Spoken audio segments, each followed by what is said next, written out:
Ibinyahin na. Pabalik ang Metro Manilang na-arrest ng suspect sa nangyaring bakbakan sa Davao City. Live mula sa NAIA, saksi si Trisha Zafra. Trisha.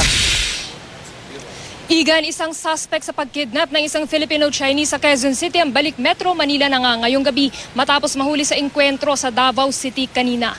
Pasado alas 9 ngayong gabi, Igan, lumapag dito sa NAIA Terminal 2 ang mga tauhan ng anti-kidnapping group ng Philippine National Police. Bitbit ang isang lalaking nakaposas at nakatakip ang muka. Kasunod yan ang pag-aresto sa Davao City ng isa sa mga suspect sa pangingidnap sa isang 51 anyos na babae sa Quezon City noong Biyernes. Bukod sa lalaking nakaposas, Igan, may mga bitbit din silang ilang pirasong baril na nakalagay sa clear plastic pouches. Isinakay sa van ang lalaki at idediretso raw sa Campo Crame sa Quezon City ngayong gabi rin. Samantala, Igan, kinumpirma rin ng PNP na kasamang dumating ng mga tauhan ng anti-kidnapping group ang biktima sa pangingidnap pero hindi siya humarap sa media. At live mula rito sa Pasay City, ako si Trisha Zafra, ang inyong saksi.